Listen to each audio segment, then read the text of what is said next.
Good evening friends. आज हम लोग कोरोना के जो डेल्टा प्लस वेरिएंट है उसके बारे में डिस्कस करेंगे।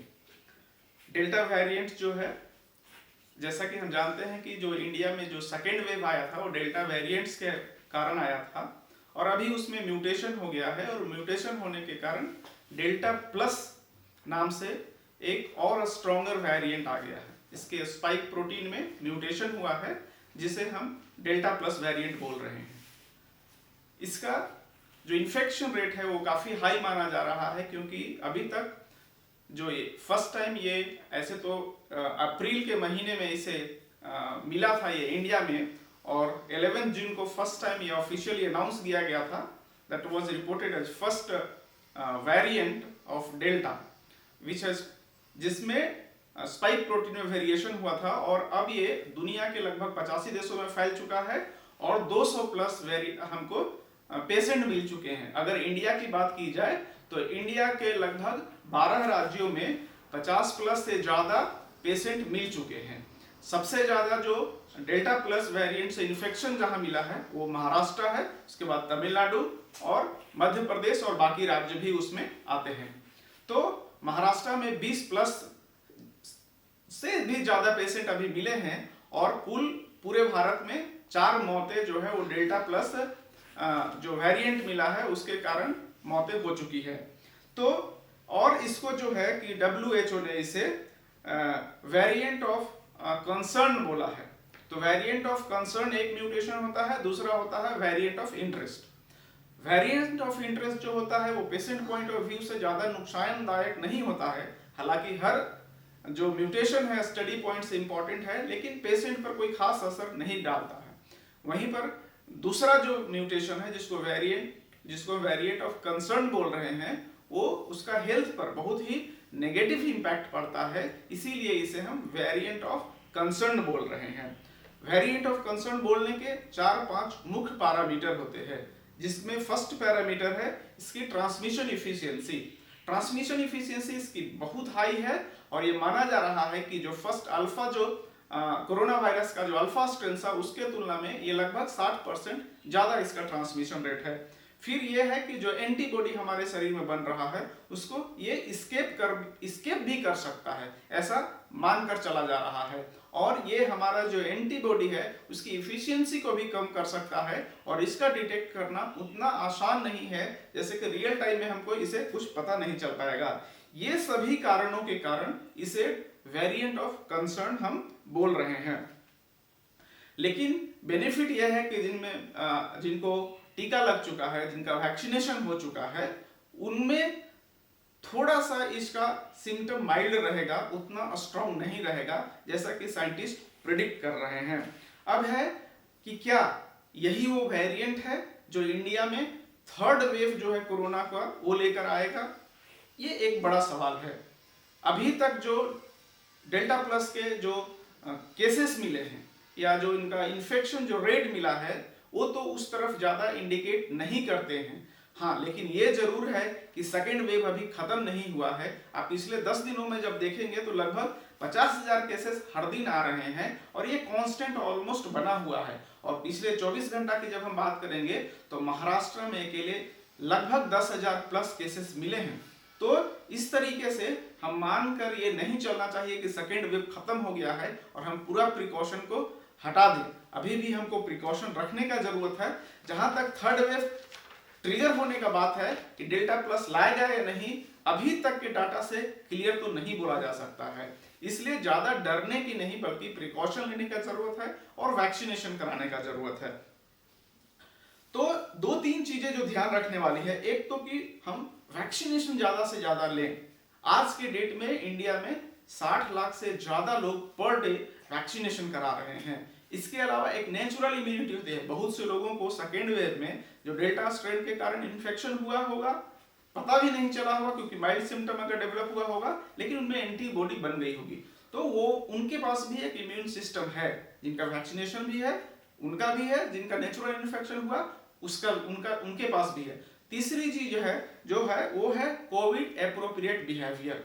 वो सबसे ज़्यादा इम्पोर्टेंट है। आज मार्केट ओपन हो रहे हैं तो हम जो प्रिकॉशन लेते थे उसे प्रिकॉशन लेना हम बंद नहीं करें, बल्कि मास्क पहनकर ही बाहर जाए, रेगुलर हैंड वॉश करें, सैनिटाइजेशन करें, डिस्टेंस रखें, ये सारे प्रिकॉशन अभी भी लेते रहना है। और फिर एक नेक्स्ट क्वेश्चन जो आता है कि what are the symptoms. Delta plus variant के कारण क्या कोई एक नया सिम्टम डेवलप हुआ है? तो जैसा कि हम जानते हैं कि ये जो वेरिएंट है वो डेल्टा का ही स्पाइक प्रोटीन में म्यूटेशन के कारण हुआ है, मतलब वो उसी लीनिएज का है, इसीलिए वो सारे सिम्टम भी रहेंगे जो पहले थे, जैसे कफ हो गया, डायरिया हो गया, फीवर हो गया, स्किन रैशेस हो गए, सांस लेने में तकलीफ हो गए। लेकिन ये सब के अलावा जो डेल्टा प्लस वेरिएंट में एक जो नया सिम्टम मिला है वो है कि आपको पेट में दर्द होगा, बहुत तेजी से दर्द होगा आपको अगर डेल्टा प्लस वेरिएंट से आपका इन्फेक्शन हुआ है तो। अब नेक्स्ट सवाल जो उठता है कि क्या vaccine are effective against Delta plus variant और नॉट। ये बहुत लोग और खास करके मैक्सिमम लोगों से आप ये चर्चा सुनेंगे कि डेल्टा प्लस वेरिएंट है उसमें वैक्सीन का कोई इफेक्ट ही नहीं पड़ रहा है, लेकिन ऐसा नहीं है। जैसा कि साइंटिस्ट का मानना है, एक तो हमारे पास पूरी तरीके से ह्यूज डाटा नहीं है हमारे पास, इसलिए ये बोलना कि वैक्सीन पर कोई इफेक्ट नहीं है ये जल्दबाजी होगा। जैसा कि जो ICMR के DG हैं डॉक्टर बलराम भार्गवा, उनका मानना है कि, और उन्होंने ये रिपोर्ट किया है कि जो डेल्टा प्लस वेरिएंट है वो आइसोलेट किया जा चुका है, उसको कल्चर किया जा चुका है और उसका डिटेल एनालिसिस चल रहा है, और 1 वीक में उम्मीद है कि वो वैक्सीन पर कौन सा वैक्सीन कितना एफिशिएंटली वर्क करेगा डेल्टा प्लस वेरिएंट के अगेंस्ट वो पता चल जाएगा। और लेकिन जो एम्स के डायरेक्टर हैं डॉक्टर रणदीप गुलेरिया, उनका मानना है कि जो दोनों वैक्सीन हैं कोविशील्ड एंड कोवैक्सीन जो इंडिया में खास करके लगाए जा रहे हैं, ये दोनों की इफिकेसी काफी हाई है। तो इस केस में अगर डेल्टा प्लस वेरिएंट का अगर इन्फेक्शन होता भी है तो वो ज्यादा सीवियर नहीं होगा, माइल्ड होगा। हो सकता है आपको हॉस्पिटल जाने की जरूरत भी नहीं पड़े, आपको ऑक्सीजन बेड का जरूरत नहीं पड़े। तो इसलिए वैक्सीनेशन बड़ा इंपॉर्टेंट है, उसकी इफिकेसी बड़ी हाई है। अब जो एक और WHO जो मानती है, सपोज कीजिए कि हम वैक्सीन लगाए कि उसकी इफिकेसी 85% है और डेल्टा प्लस से इन्फेक्शन हुआ तो उसकी इफिकेसी घट करके 65% हो गई, हम एज्यूम करके चल रहे हैं। तो इससे क्या होगा कि इफिकेसी कम हो रही है, लेकिन ऐसा नहीं है कि पूरी तरीके से उसका इफेक्ट ही खत्म हो जा रहा है। और WHO ये मानती है कि कोई भी वैक्सीन है अगर उसका इफिकेसी एवर 50% है तो वह बेहतर वैक्सीन माना जाता है। इसलिए सबसे पहले जो जरूरत है ज्यादा से ज्यादा लोग हम वैक्सीनेशन कराएं। अब अगला सवाल उठता है कि क्या रियल टाइम PCR या जो किट था जो डेवलप हुआ था कोरोना टेस्टिंग के लिए, क्या उससे हमें ये पता चल पाएगा कि डेल्टा प्लस वेरिएंट के कारण हमारा इन्फेक्शन हुआ है या कोई और वेरिएंट है। तो ये क्लियरली समझ लीजिए कि चाहे वो रियल टाइम PCR हो या कोई भी किट हो, उससे सिर्फ इतना ही पता चल सकता है कि आपको कोरोना हुआ है। कौन सा स्ट्रेन से हुआ है ये बताना बहुत मुश्किल है। इसके लिए सिंगल आज के डेट में टेक्नोलॉजी है जीनोम सीक्वेंसिंग। तब जीनोम सीक्वेंसिंग होता है तभी हमको ये पता चल पाता है कि कौन सा वेरिएंट से, कौन सा स्ट्रेन से हमारा इन्फेक्शन हुआ है। यही कारण है कि आज के डेट में हर पेशेंट का जो कोरोना पॉजिटिव है उसका सीक्वेंसिंग कराना बड़ा डिफिकल्ट और टीडियस टास्क है, जबकि हमारी सरकार ने इस पर बहुत तत्परता से काम किया है और आज हमारे देश में लगभग 28 ऐसे लेबोरेटरी हैं जहां पर कि ये जीनोम सीक्वेंसिंग का वर्क तेजी से चल रहा है। अब नेक्स्ट आते हैं, antibody developed by vaccine is not working against the Delta variant.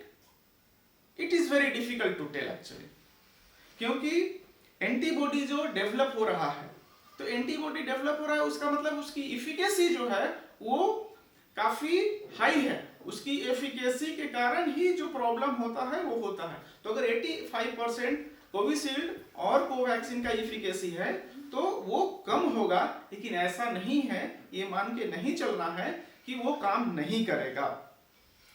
अब है कि ये कितना फैटल है, how much dangerous it is.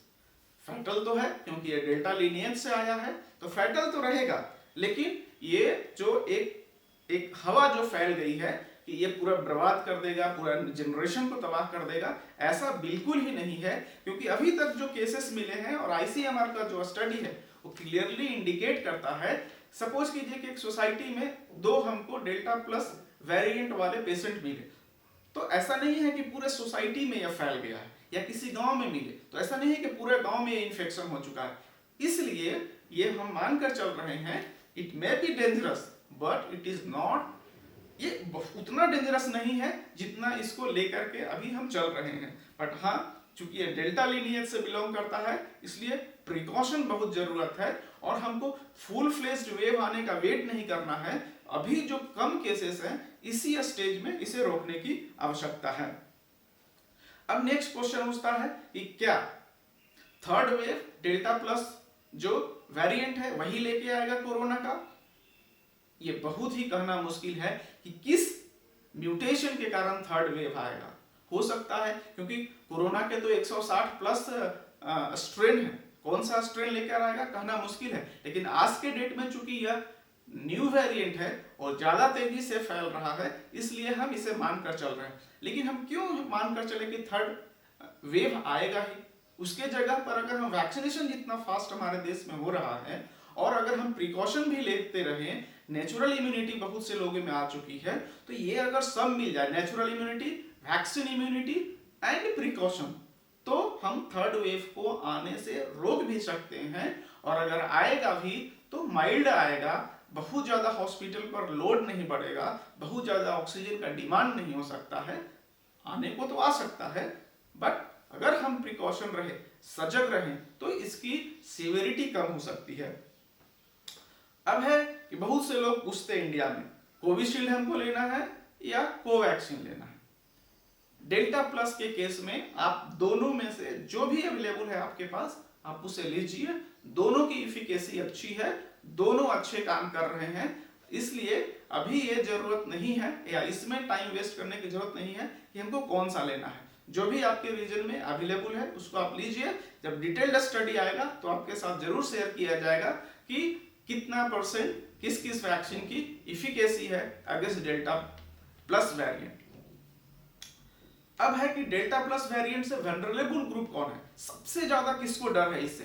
तो चूंकि डेल्टा वही सेम लीनियज है डेल्टा प्लस का, तो सेम मतलब पीपल को ज्यादा डरने की जरूरत, मतलब जो हाई जो इल्डरली पीपल है उनको ज्यादा प्रिकॉशन रखना है, जिनको डायबिटिक है, जो डायबिटिक के पेशेंट है उनको ज्यादा रखना है।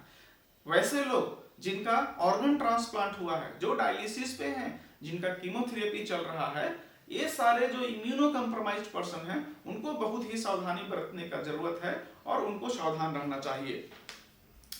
एक लास्ट क्वेश्चन जो है कि क्या बच्चों को यह ज्यादा फैलेगा, बच्चों को उसमें ज्यादा सावधानी की जरूरत है?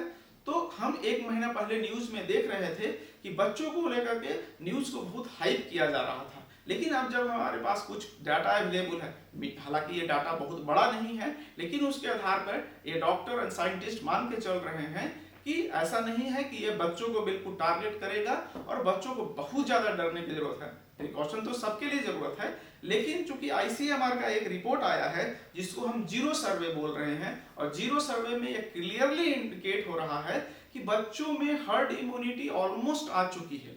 इसका मतलब उनमें इन्फेक्शन हुआ है और चला भी गया है और उनके शरीर में ऑलरेडी एंटीबॉडी है, तो उनमें possibility when compare to elderly person थोड़ा कम है। इसलिए ज्यादा परेशान होने की जरूरत नहीं है। हाँ, हमें सावधान तो सबको रहना है, बच्चों को भी सावधानी में ही रखना है, उन्हें अपने निगरानी में रखना है। तो आज के लिए हमारा डेल्टा प्लस वेरिएंट पर इतना ही। अगर आपको ये वीडियो अच्छा लगे और कुछ मन में डाउट हो तो प्लीज आप क्वेश्चन जरूर पूछें, इसे लाइक करें और सब्सक्राइब करें। Thank you.